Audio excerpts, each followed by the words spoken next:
Good morning, everyone. This is the poem preview of No Men Are Foreign by Parth Dhiman, Class 9th B, JNV, Yamunanagar. Submitted to Mrs. Daizy Sharma, TGT English. First, let us see the introduction to the poem. The title, No Men Are Foreign, means that no men belong to another country. The poet wants to say that all men are same, all men are equal. He wants to promote the concept of universal brotherhood. In this poem, the poet wants to tell us that everyone in this world is same. All people, all men are same. They eat, live, die the same way.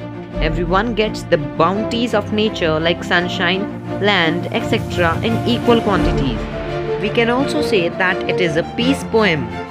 Now we got to know the introduction. Now let us see the stanzas. Stanza first. Remember, no men are strange, no country is foreign. Beneath all uniforms, a single body breathes. Like ours, the land our brothers walk upon is earth like this in which we all shall lie.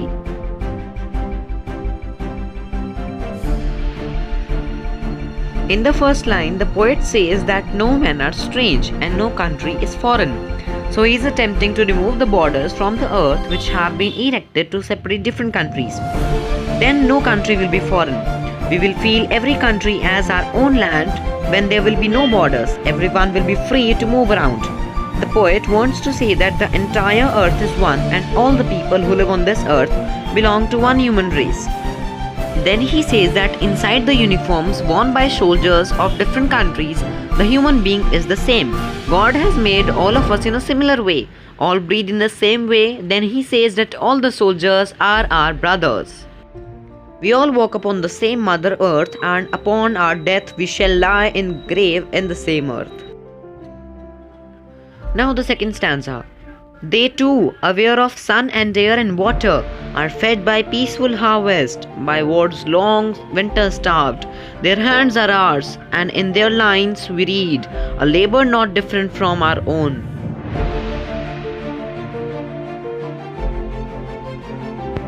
They refers to those people who belong to other countries. We call them foreigners and discriminate them and fight with them also. The poet says that nature has given all the bounties to all people, also just like he has given to us. Everyone gets sunlight, air and water in equal measure, which means that God does not differentiate between people from different countries. We all do farming during the time of peace, when there is no war.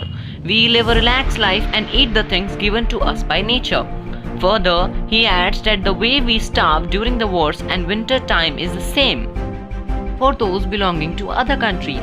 Even they don't get food at time, so he wants to say that foreigners who belong to another country and we both are same.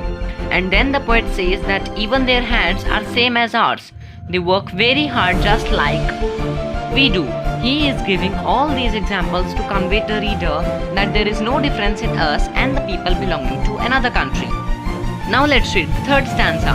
Remember, they have eyes like ours that wake, or sleep and strength that can be won by love in every land is common life that all can recognize and understand. The poet asks the reader to remember something. He says that we should keep in mind that the people of another country, whom we think to be our enemies, have been bestowed by God with similar appearance like us. God has given them eyes like ours, which open when awake and close when we are asleep.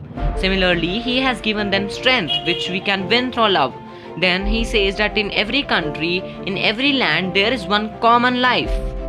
Life means all the things that are living, and if we can recognize them and if we can understand their feelings and realize that they are like us, then there will be no fights or wars between us.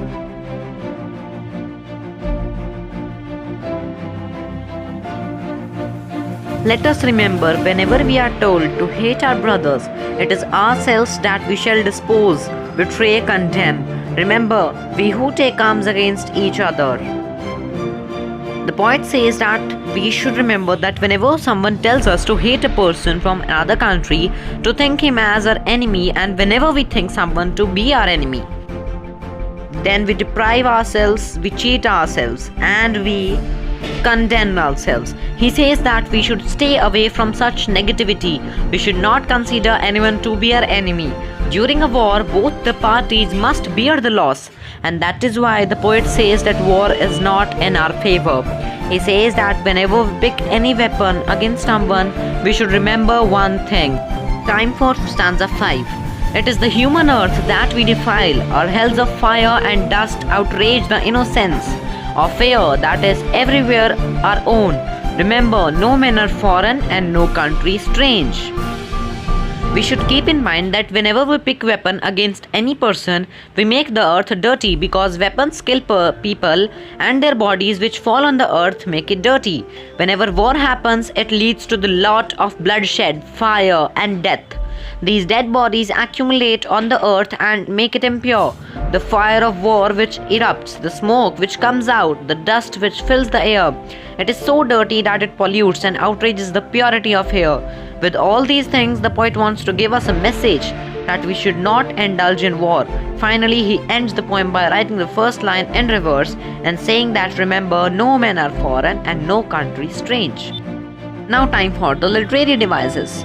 First, rhyme scheme. The entire poem is written in free verse. There is no rhyme scheme in the poem. Next are the literary devices used. First, alliteration. The repetition of a consonant sound in two or more closely placed words is called alliteration. The instances of alliteration are as follows. Stanza first. Body breathes. Here B sound is repeated. Stanza 2. War's winter. W is repeated. Metaphor. Stanza 1. Uniform refers to the military of different countries. Stanza 2. War's time is compared to the winter season. Next literary device is repetition. It is used in the entire poem. Remember word is repeated 5 times in this poem. Remember, no men are strange, no country is foreign is repeated in stanza 1st and stanza 5. And the last one is enjambment. Running lines of poetry from one line to the next without using any kind of punctuation to indicate a stop. Instances of enjambment in the poem are as follows.